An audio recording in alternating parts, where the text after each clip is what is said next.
मोक्षमार्गस्य नेतारं वेतारं कर्मभूभृतां ज्ञातारं विश्वतत्त्वानां वन्दे तत्कुललब्धये।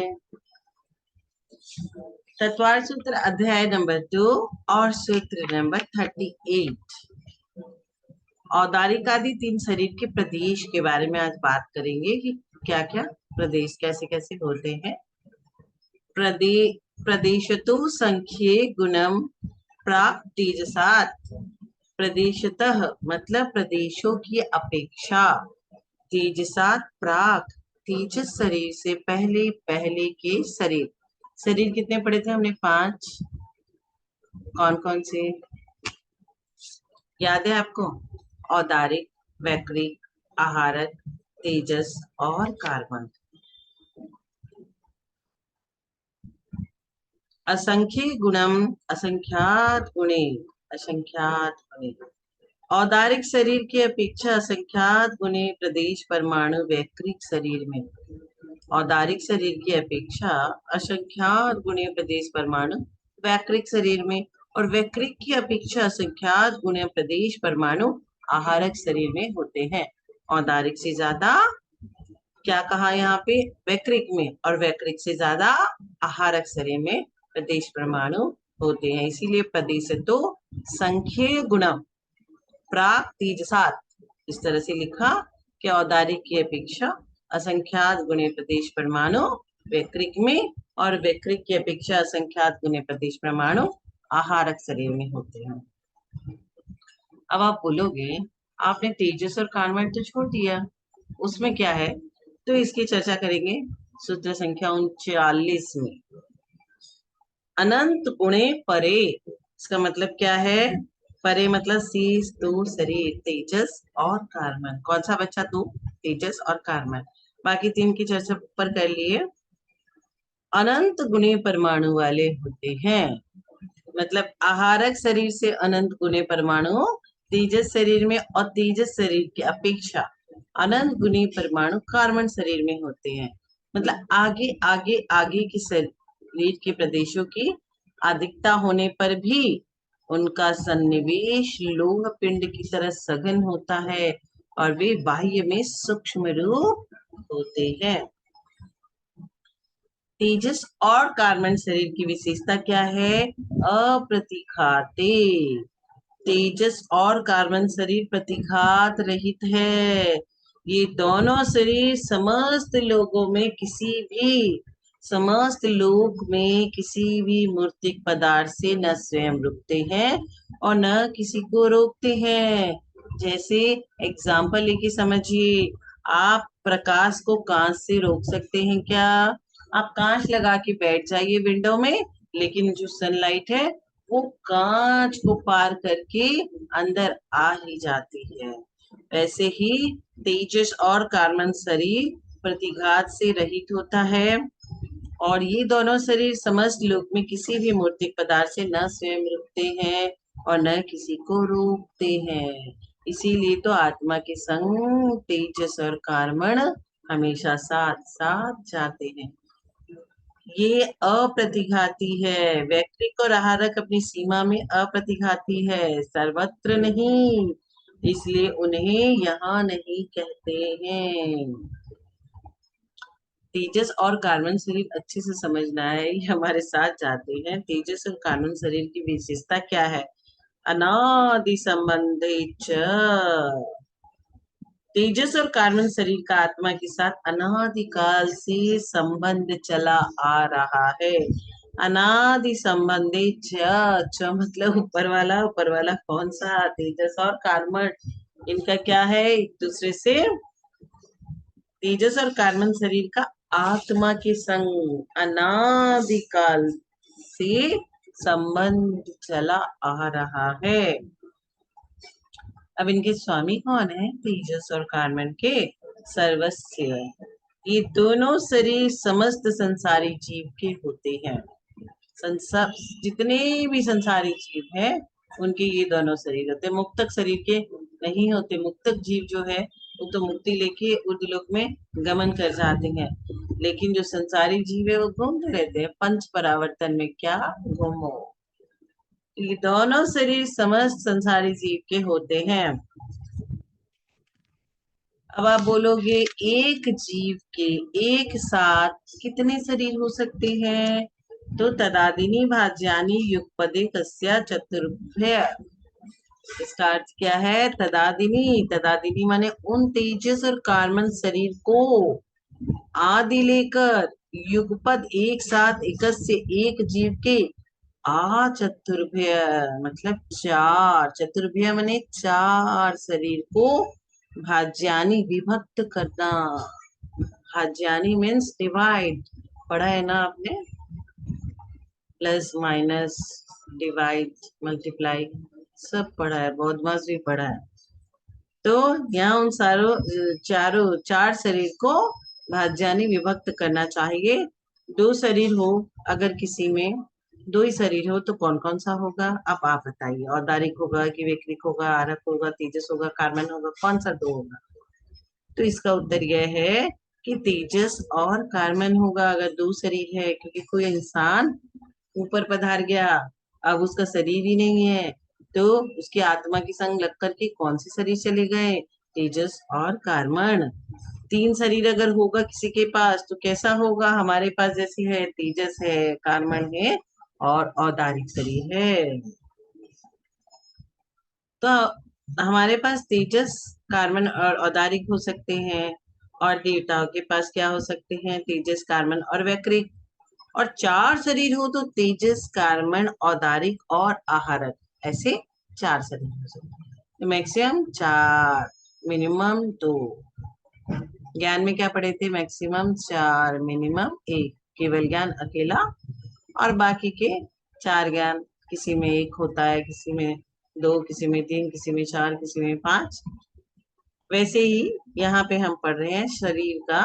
तेजस और कार्बन तो मरते समय साथ में जाता है, और उसके बाद अगर औदारिक के संगे रहा तो ठीक है, और वैक्रिक के संगे रहा तो ठीक है, और औदारिक और आहारक तेजस कार्बन ऐसे भी चार होते हैं।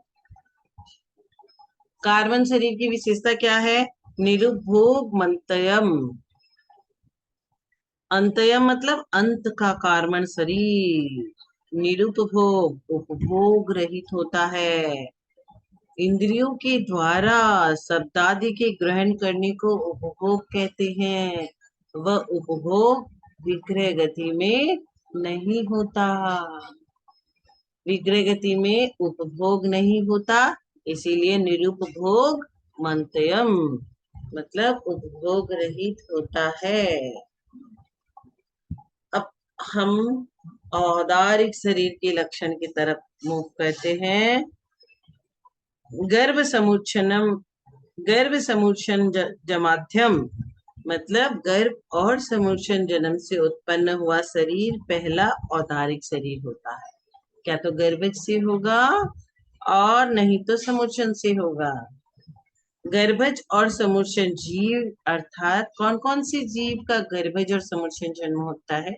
मनुष्य का, करेक्ट, और तिर्यंचों का। इनका शरीर औदारिक शरीर कहलाता है। हम जो मनुष्य हैं, तिर्यंच है, उन्हीं का शरीर गर्भज और समुच्छन जन्म होता है। दिवो और नारकियों के ये दोनों जन्म नहीं है, उनके उपाद जन्म होता है। औदारिक शरीर का लक्षण हमने पढ़ लिया कि गर्भज और समुच्छन से, समुच्छन जैसे चींटी वीटी जन्म जाती है, और गर्भज मतलब जैसे मनुष्य है, इन सबकी जो गर्भज जन्म होता है तो इनके औदारिक शरीर होता है। वैक्रिक शरीर का लक्षण समझेंगे।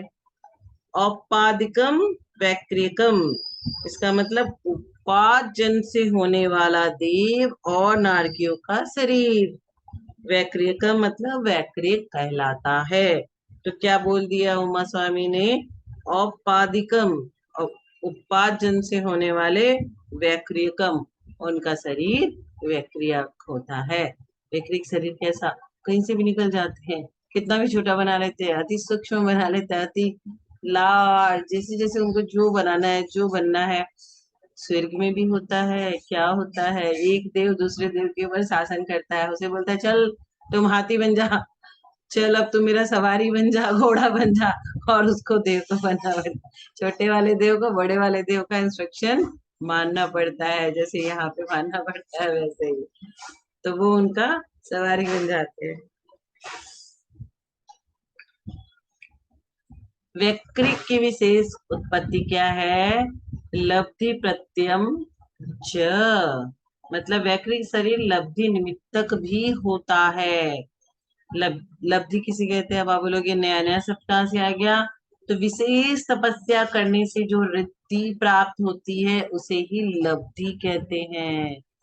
बहुत बड़ी तपस्या करने के बाद जो रिद्धि की प्राप्ति होती है उसे लब्धि कहते हैं। लब्धि से तेजस शरीर, तेजस्मपि, तेजस शरीर भी लब्धि के निमित्त से होता है। हमें लब्धि प्राप्त हुई तो उसी से तेजस शरीर भी लब्धि से निमित्त से होता है। अब आप पढ़ोगे क्या? आहारक शरीर का स्वामी कौन है? शुभम विशुद्धम अव्याघाती चहारकम प्रमत्त संयत। ये मतलब आहारक मतलब आहारक शरीर, शुभम मतलब शुभ, शुभ कार्य करने वाला, विशुद्धतम अर्थात विशुद्ध कर्म का कार्य, अव्याघाती मतलब व्याघात या बाधा रहित, तथा प्रमथ संयत, ये प्रमथ संयत नामक क्षति गुणस्थान वर्ती मनिराज के ही होता है, सबको नहीं होता। विशुद्धिधारी मुनिराज छठम गुण स्थान वर्ती, उनको ही होता है। छठम गुण स्थान में न कभी माता जी पहुंच सकती है, स्त्री पर्याय की कोई जीव नहीं पहुंच सकते। शंभु रमन द्वीप के तिर्यंश ही पंचम गुण स्थान वर्ती होते हैं, पर छठा गुण स्थान मात्र दिगंबर अवस्था में मिलता है। उसमें जो विशुद्धि के संग मुनिराज है उनको ही ये होता है। आहारक शरीर विशुद्धि क्यों है? विशुद्ध कर्म का कार्य होने से आहारक शरीर को विशुद्ध कहा है। जो असबल, चित्र, विचित्र नहीं होना और निष्पाप ऐसे पुण्य कर्म का कार्य होने से आहारक शरीर विशुद्ध है। यहाँ कार्य में कारण का उपचार किया गया, जैसे तंतु रूप कार्य में कपास रूप कारण का उपचार किया जाता है। इसे अब आप बोलोगे कि हम इसे शुभ क्यों कहे हैं? शुभ कर्म का कारण होने से आहारक शरीर को शुभ कहा है। यह शरीर आहारक का योग रूप शुभ कर्म का कारण है, इसीलिए यह शुभ है। यह कारण में कार्य का उपचार है, जैसे अन्न में प्राण का उपचार करके अन्न को ही प्राण कहते हैं। शुभ शब्द का अर्थ मन को प्रीति उत्पन्न करने वाला होता है। इसे अव्याघाती भी कहते हैं। क्यों? दोनों तरफ से व्याघात का अभाव होने से आहारक शरीर अव्याघाती है। आहारक शरीर से अन्य पदार्थ का तथा अन्य पदार्थों से आहारक शरीर का व्याघात नहीं होता, इसलिए आहारक शरीर को अव्याघाती कहा गया है। आहारक शरीर से सुदूर तक गमन करने पर भी प्राणियों को बाधा नहीं होती, किसी को वह डिस्टर्ब नहीं करता, संयम का परिपालन करता रहता है। स्वामी विशेष का प्रतिपादन करने के लिए सूत्र में प्रमत्त संयत पद का ग्रहण किया है। जब मुनिराज आहारक शरीर का निष्पादन करते हैं उस समय प्रमत्त संयत गुणस्थान होता है। अब आप बोलोगे साधु को आहारक शरीर क्यों प्राप्त होता है? आज्ञा का अपने क्षेत्र में थोड़ा होना आज्ञा कनिष्ठता है। अपने क्षेत्र में केवली और सूत्र केवली का अभाव होने पर, किंतु दूसरे क्षेत्र में, यहाँ तो अभी केवली और सूत्र केवली है नहीं। क्यों? क्यों नहीं है? क्योंकि ये पंचम काल है, लेकिन दूसरी जगह अभी है। तो जहां पर औदारिक शरीर से उस समय पहुंचा नहीं जा सकता, वहां केवली और सुध केवली के विद्यमान रहने पर तथा तीर्थंकरे की दीक्षा आदि 3 कल्याणकों के होने पर असंयम के परिहार के लिए, संदेह को नष्ट करने के लिए, जिन जिन गृह चित्त चित्त्यालय की वंदना के लिए, रिद्धि वाले छठी गुणस्थान वर्ती मुनि के आहारक शरीर उत्पन्न होता है। आज हमें मन हुआ कि हम पंच कल्याणक में जाएं, तो हम तो कृत्रिम पंच कल्याणक बना करके खुशी बांट लेते हैं कि आज भगवान का, आदिनाथ भगवान का जन्म कल्याणक है, आज आदिनाथ, जैसे आज शीतलनाथ भगवान का मोक्ष कल्याणक है। तो हम मंदिर में जाके शीतलनाथ भगवान की पूजा करके, निर्वाण कांड चढ़ा करके, लड्डू चढ़ा करके खुश हो जाते हैं। लेकिन ये जो विशुद्धि वाले छठी गुणस्थान वर्ती मुनिराज वहां पहुंच सकते हैं, परम विशुद्धि वाले वहां पहुंच करके उनके कल्याणक को अटेंड कर सकते हैं, जिन चित्तालय का दर्शन कर सकते हैं, और ये शुभ कार्य करते हैं, कोई भी अशुभ कार्य नहीं करते। आहारक शरीर की विशेषताएं भी कुछ होती है। इसकी ऊंचाई 1 अरत्नी प्रमाण होती है।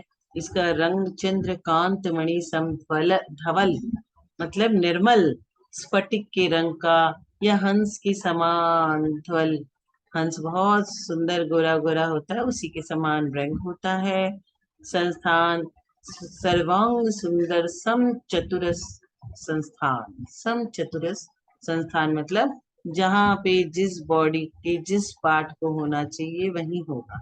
किसी किसी के आपने देखी है ना, फिंगर 5 नहीं होती, 6 होती है। ऋतिक रोशन का देखा है ना, 6 फिंगर, एक ये 5 फिंगर है और एक यहाँ से और एक ऐसे निकल गए, 6 तो फिंगर हो गए। तो ये क्या है, सम चतुर संस्थान नहीं होता। निगूढ़ या जीव से ये रहित होते हैं। द्रव्य भाव दोनों से पुरुष वेद ही होते हैं, द्रव्य से भी और भाव से भी। स्त्री वेद या नपुंसक वेद नहीं होते। प्रथमोसम सम्यक मन परिज्ञान एवं परिहार विशुद्धि संयम के साथ आहारक शरीर नहीं होता है। जगन्य व उत्कृष्ट अंतर्मुहूर्त काल है इसका, अंतर्मुहूर्त के लिए क्षण मात्र में कई लाख योजन गमन करने में समर्थ है। अप्रतिहत गमन वाला है, क्षण भर में कहीं का कहीं चला जाता है। रसादि धातु व सहनन रहित होता है। नारकीय और समुच्चनों के वेद कैसे होते हैं? नारक समुच्चनो नपुंसकानी, मतलब नारकी और समुच्चन जीव नियम से नपुंसक होते हैं। 50 नंबर के सूत्र में क्या कहा गया? नारक समुच्चनो मतलब समुच्चन से उत्पन्न हुए सारे जीव, और नारकी में उत्पन्न हुए सारे जीव नपुंसकानी, वो नियम से नपुंसक होते हैं। न देवाह, ये न देवाह मतलब 51 नंबर का सूत्र। एक व्यक्ति आकर के माता जी को बोलता है, माता जी देवता नहीं होते। बोलते किसने कह दिया? तत्वार सूत्र में लिखा है। क्या लिखा है, कहाँ लिखा है? ये दूसरे अध्याय के 91 नंबर सूत्र में लिखा है, न देवा, मतलब देव नहीं होते।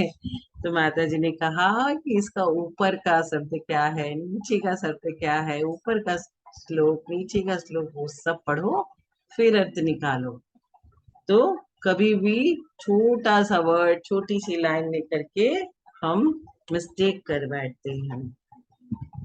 न देवा मतलब देव कभी भी नपुंसक नहीं होती, अर्थात देवों में स्त्री वेद और पुरुष वेद दो ही वेद होते हैं। क्या तो वो स्त्री वेद होगी, इंद्राणी होगी, और क्या वो इंद्र होंगे, लेकिन वो नपुंसक नहीं होते। नपुंसक तो नारकी और समुच्चन वाले जीव ही होते हैं। शेषा स्त्री वेदा, मतलब शेष कौन बच गए? मैंने नारकी की बात कर ली, देवों की बात कर ली, अब बच गए कौन? आप बोलोगे दो, तो माने मनुष्य और तिर्यंश, यही तो दो बचे। तो शेष बचे हुए मनुष्य और गर्भज तिर्यंश 3 वेद वाले होते हैं, मतलब स्त्री पुरुष और नपुंसक। भोग भूमि तथा मलेच्छ खंडों के मनुष्य में स्त्री वेद और पुरुष वेद होता है। भोग भूमि में नपुंसक नहीं होता, मलेच्छ खंड में भी नपुंसक नहीं होता।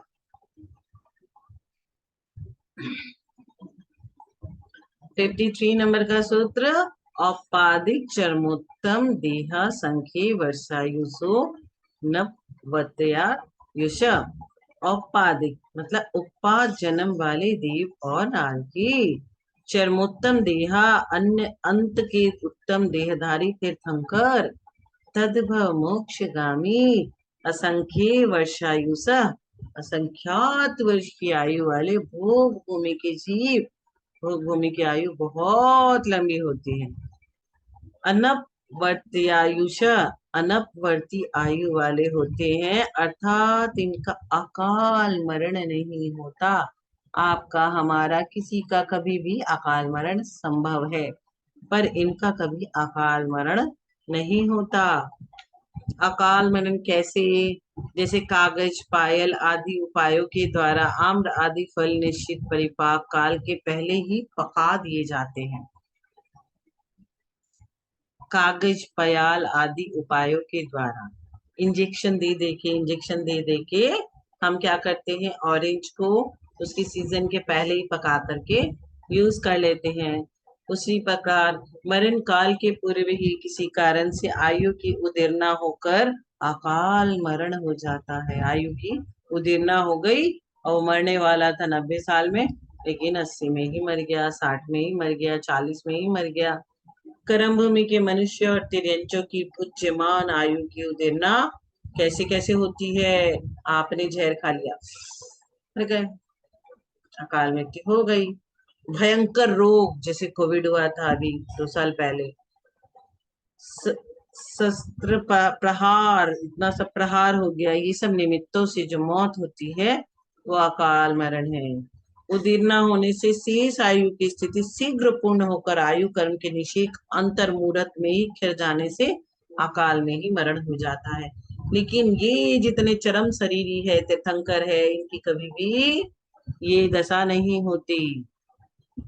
औपाधिक चरमोत्तम देह संख्य मतलब उत्पाद जन्म वाले देव और नार की। उत्पाद जन्म किसका होता है? देवों का और नारकियों का।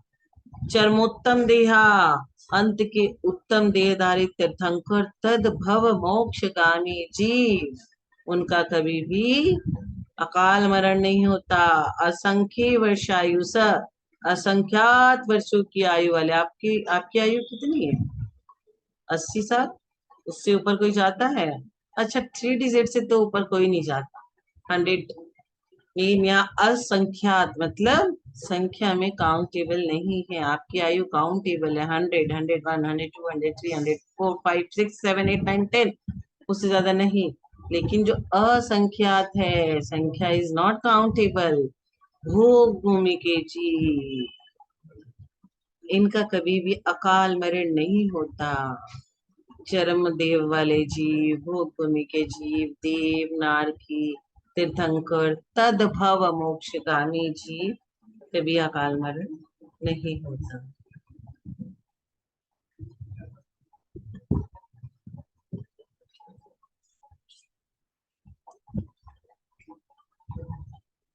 सभी को सादर जय जिनेन्द्र।